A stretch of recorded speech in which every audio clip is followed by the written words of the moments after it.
everyone, and welcome to another edition of City Wrapped Ramadan. Today we're learning about the tragic plight of Syrian refugee families and how we can help through the Big Heart campaign. We'll also be checking in with a volunteer in UAE as they go out the extra mile to prepare meals for our laborers. And as always, we're going to make mouths water with our Ramadan recipes and make mouths drop with our daily competition. Let's start tonight on a high by checking out the amazing prizes you could win tonight. A bag filled with own products worth 1,000 dirhams.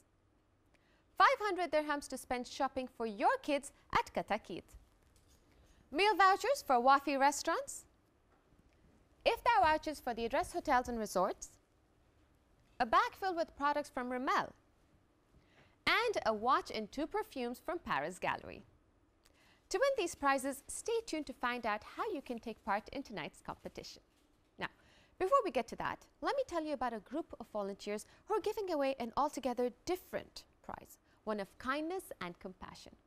All year round, Volunteer in UAE pairs up eager helpers with worthy causes.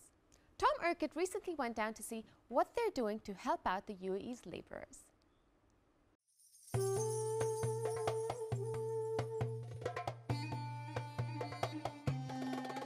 We all know that the holy month of Ramadan is a time of giving and a time where charity is very much to the fore. But how many of us actually volunteer our time during the month of Ramadan? I've come down to City Chef to catch up with the team from City Chef, Volunteer UAE and other partners to see how they're going to, in the next couple of hours, feed over 1,400 labourers right here in Dubai.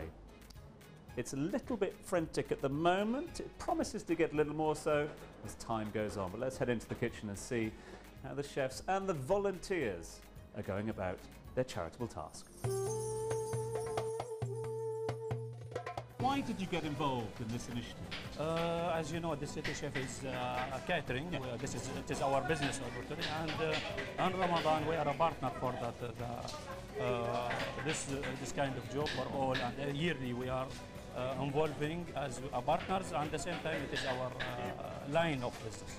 How many meals are going to be served and put together, not just this evening but during Ramadan? How many are we talking about tonight? Now approximately tonight I have 1,400, and it will go the whole Ramadan 1,400, sometimes 2,000 about last Every night? Every night. Talk to me about the meal. What have we got going on here? Now mainly in Ramadan, now you know the main dish, it has to be a rice and a protein, which we here I'm making now chicken, sometimes beef.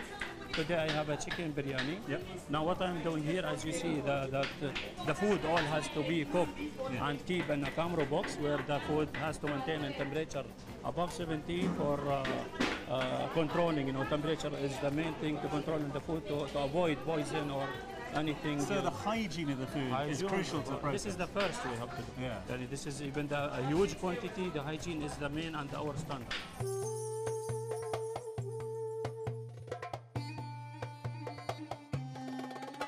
Workers are lined up in an orderly fashion here.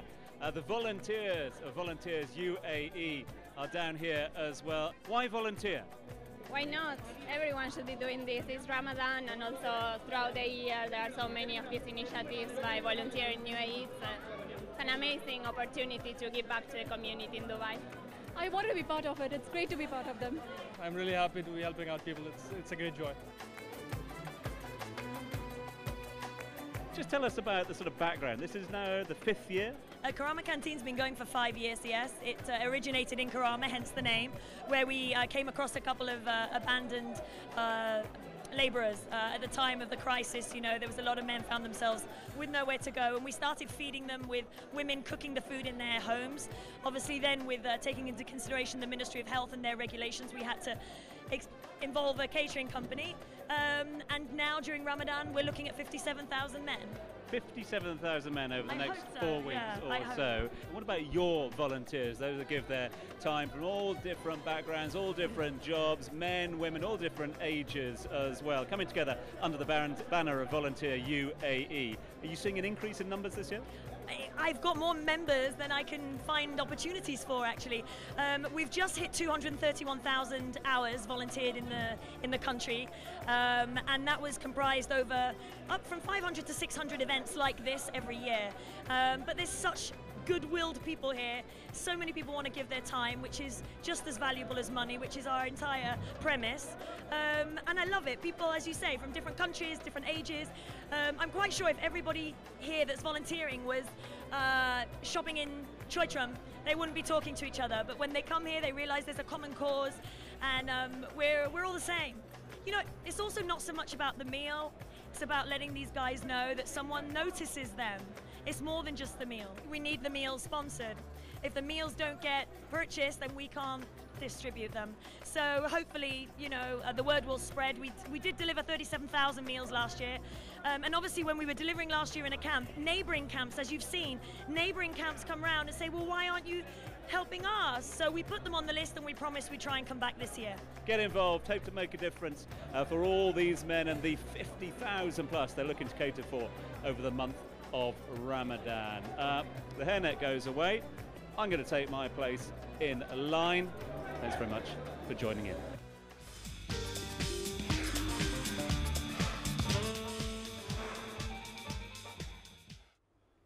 A big thank you to Tom for that report. Now, are you wondering what to do this Ramadan? Well, wonder no more. Check out our Ramadan calendar.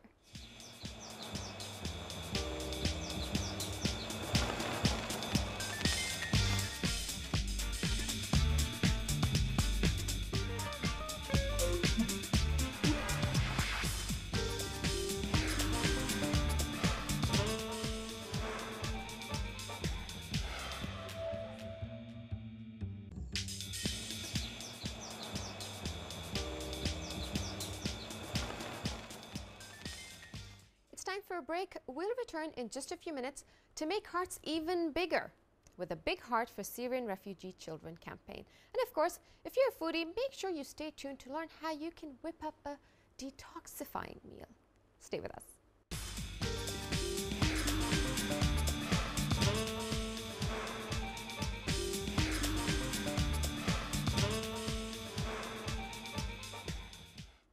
Welcome back. You're watching City Wrap Ramadan.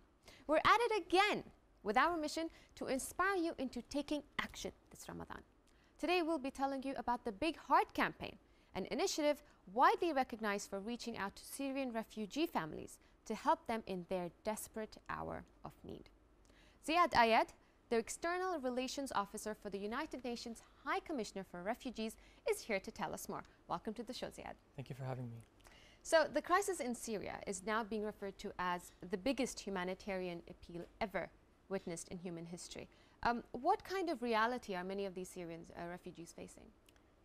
Well, it's being defined as the largest appeal, but it's also being characterized as the most challenging humanitarian crisis of the 21st century.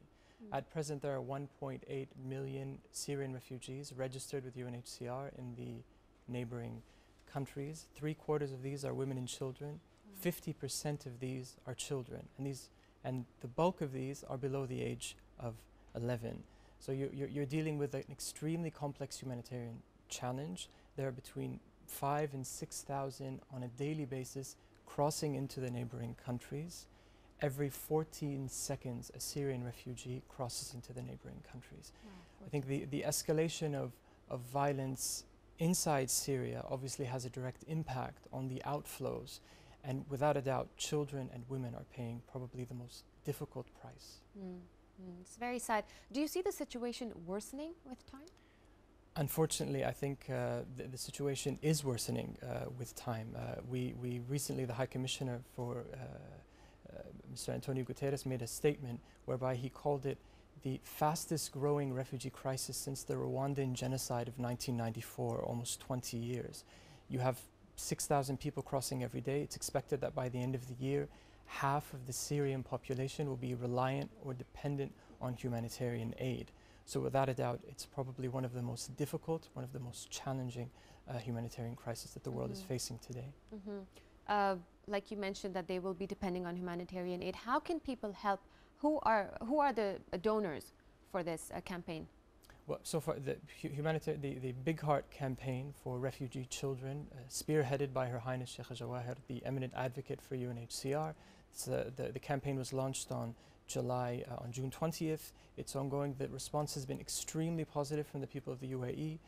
Most recently, we relied on the generosity. We benefit from the generosity of Her Highness Sheikh Fatma, who made a very generous contribution of $10 million towards the campaign. I think the donors are quite wide. You have donors from the level of the individual who makes a contribution over SMS to the companies or the corporations or the organizations that are coming forward. And this crisis and the scale of the crisis requires a response, a collective response at all levels. And I think we've been seeing just that. You said that individual responses could be via SMS. Tell us more. How can people do that? There are a number of methods. I think you can give either through the SMS codes, you can give directly through the bank account. Simply visiting the Twitter pages, visiting UNHCR's websites, learning more information, that in itself will contribute to finding a quick humanitarian solution to the crisis. But I think there's a need for continued support at all levels. I think the humanitarian crisis in Syria is both a responsibility and almost a humanitarian or a moral imperative for all to give, in specific during the month of Ramadan. Now, people making donations, how is this money being used to help the refugees? And how can people ensure that the money is going to... well, in terms of insurance, UNHCR is an organization that's been existing for more than 6 decades. We're the lead humanitarian organization for the Refugee Response Plan. We have our own internal and external monitoring and auditing mechanisms in place. All contributions come with reporting. It's all for public consumption. It's a completely transparent process. And I think all funding that will go towards the campaign will go towards providing the most basic humanitarian support to those in need, in particular children, that being shelter, that being non-food assistance, that being clothing, and addressing the most basic needs. Now, by the end of this year, we could be looking at almost 3.5 million Syrian refugees. What do you think needs to be done to deal with this crisis? I think there needs to be a continued effort at all levels to try to respond to the crisis. Of course, the only solution is a political one, but the humanitarian response is just as important. The needs of Syrian refugees has reached the point where you have, by the end of the year, half of the Syrian population will be in need. We're talking about every 14 seconds a Syrian refugee is crossing into borders. You have Zaatari camp being the second largest refugee camp in Jordan and the 5th largest city in Jordan. It's receiving thousands on a daily basis. I think the response there's a need response from all levels, in terms of donors, in terms of politicians, in terms of UN agencies, to ensure that the response is swift, the response is effective, and that we can reach those that are most in need. Well, you guys are doing amazing work. Thank you so much for being with us on the show. Thank you for having me. Thank you. It's time to move on to tonight's competition. But first, a quick reminder of our amazing lineup of prizes, including a bag filled with own products worth 1,000 dirhams, 500 dirhams to spend shopping for your kids at Katakit, meal vouchers for Wafi restaurants, iftar vouchers for the Address Hotels and Resorts, a bag filled with products from Rimmel, a watch and 2 perfumes from Paris Gallery. For your chance to take part in tonight's competition, check out facebook.com/citywrap to answer the following question. Who was the first convert to Islam? Khadija bint Khuwailid, B. Ali ibn Abi Talib, or C. Sumayya? We'll be announcing the winner of tonight's competition on our Facebook page tomorrow, so make sure you check back in with us to find out if you are the chosen one. We're off to another quick break, but get ready for a lesson in detoxing, because when we return, we'll be creating a detox salad perfect for a healthy iftar.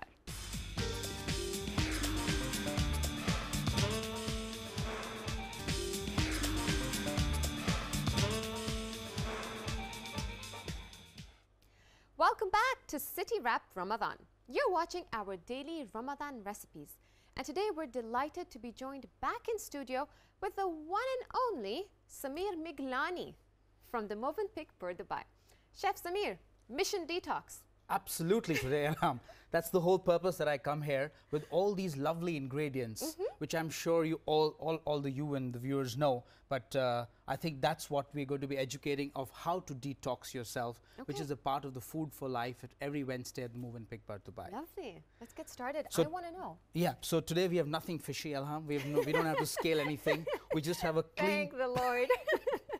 We just have a clean piece of chicken breast. Okay. Now, the beauty about that is that obviously the chicken is organic. Okay. And it's about a 1.8 kg bird, which is corn-fed of an American origin. Okay. And the weight of the breast is almost about 800 grams. So what we're going to be doing is with this lovely piece, which is pretty much a chef's delight, is we're going to be cooking it what we call as en papillote, which is pretty much cooking it in a piece of paper with some olive oil, pink peppercorn, and sea salt, and that kind of stays healthy. So the whole beauty is not to lose the ingredients of the chicken breast. So if you mentioned you're using wide range, right? Yeah, corn-fed. Corn-fed, absolutely. Okay. Yeah. So what difference does it make to use a chicken of this sort as compared to a normal chicken you pick up from the supermarket? I think as a famous author said, you are what you eat. And I think the pretty much same is for chicken. Okay. I think what a chicken really eats depends on how good quality of the flesh that you can get out of it. So if you give a good feed, if it's not injected with anything, if it's just natural and organic, it kind of remains the best, like us humans. So it's the same thing, right? Okay. So so what are we doing? So now we've got the chicken breast, which we've obviously just takes a little bit longer. So we've cut it into about 8 odd slices, and we're going to be putting it in the parchment paper. What sort of paper is this? This is like a parchment paper or a butter paper, as they call it, yeah. We're going to be using pink peppercorns. I mean, you can use normal pepper if pink peppercorn is not available. A bit of organic olive oil. Okay. And again, Ilham, the ingredients are important because we're not using normal salt. We're using sea salt. So whenever you're detoxing, the important thing is to keep it as natural as possible, and sea salt is as pure as can be. Okay. So once this is ready, Ilham, we're going to be essentially putting it into a wrap. How are you wrapping it? Is there a technique to it? Yeah, so you keep wrapping it like you would do on the edges, like you would do to a wonton wrapper, if that's something you've done before. No. If not, then Does it look like? if not, then then I think, Ilham, that's how pretty much it looks. Okay. So that's that goes into the oven at about 150 for about 12 to 14 minutes. 12 to 14 minutes, 150. Yeah. Okay. So that's in there, Ilham. And as Dubai municipality says, always when you're handling raw meat, change your gloves. And we're going to be ready with the next lot. The next lot, Ilham, is we're going to be talking about avocados. Okay. Now, avocados are again very healthy. If in the supermarket you don't find them ripe, the best bet is to wrap them in a newspaper, keep them in room temperature at your fruit basket, and give them 4 to 5 days, and they will be beautifully ripe. How do you know that it's ripe or not? Because I never figure out. Yeah, it's if you touch the avocado, actually just by feeling it, you'll be able to figure out whether it's ripe or not. Because when it's hard, you'll feel the hardness to it. And then at the top, when the color changes to the greenish tinge, that's when you know that it's become kind of ripe. Right. Okay. And then the way you peel an avocado actually determines how healthy you are. Really? How's that? Okay, let me explain that. Yes, so, please. You know, all the nutrients of the avocado are actually between the skin and the flesh of the avocado. Okay. So some people, what they do is just peel it off totally, so that loses the whole thing. Okay. So there's the Californian Avocado Academy, or whatever you call it, has this thing called the nick and peel method, which is pretty much, you know, what you do is you just kind of cut it through in the center. Nick and peel, you Nick said? and peel, yeah. Okay. And then you twist it. Okay. And then kind of opens up, right? Ah, all right. Now you're going to scoop it out now? Yeah, absolutely. Okay. So what you could do is, like a banana peel, I mean, if you have all the time in the world, then you can actually nip it out like a banana peel. So this doesn't lose anything in the avocado, so there's not much left there, yeah. That's interesting. Yeah, or the about 3 minutes. Yeah, or the other thing is you can kind of just scoop it out, yeah. Okay. So it depends on what is. So we're going to get to the salad now, Ilham. So there's just the avocado, which goes in there. You have a lot of things here. Yeah, and then we're going to be adding. We're going to be having a quick dressing. That's of the grapeseed oil. Grapeseed oil? Yeah, grapeseed oil and the apple cider vinegar. The apple cider vinegar, again, an American product, which is pretty much organic. A touch of sea salt, so you know, just whisked in well, so you kind of get a dressing, which we have here. Okay. So we're going to be adding that to it. And then, so that's there. Then we've got the mangoes, which are again lovely detox. Avocado and mango is an absolute classic combination. Goes very well with chicken or with seafood or crab meat or anything like that. Okay. So that's pretty much here. The red onions, again, fantastic. Give a nice sharpness to a salad. Parsley is a great detox. Again, if organic parsley is available, it's great. If not, you can just stick to normal parsley. Right. Basil is very rich in magnesium, and it allows the blood vessels to kind of relax. Okay. Basil oil, again, and pesto, as probably you're aware, is a great combination. So, yeah, so with all these ingredients, which have kind of given a nice flavor to the salad, we're going to be dressing it up with the... It smells very... I can smell the basil. Yeah, absolutely. It smells very nice with the onions and the mango. Yeah, and I think that's a good time that we add a bit of the dressing to the salad. And depending upon taste, you can add a bit of this salt. Yeah, sea salt. Sea salt, sea salt, absolutely. So this is a good time now that the chicken probably would have been done, which we already have. And then we're going to be slowly presenting the salad here. So as you can see, the freshness, the crunchiness of a nice detox salad. You got olives here. Yep. You're going to add them? Yes, like I said. We have just entered our final minute. Right, and we are ready with the olives. And we have flax seeds and pumpkin seeds, which you can just add a bit to the top. I could do that? Yeah. Okay. Is that the right seed? Oh, lovely. Perfect. Perfect, Ella. Yay, I'm good at this. Yeah, and you can add the pumpkin seeds. Okay, there you go. And then you've got the wonderful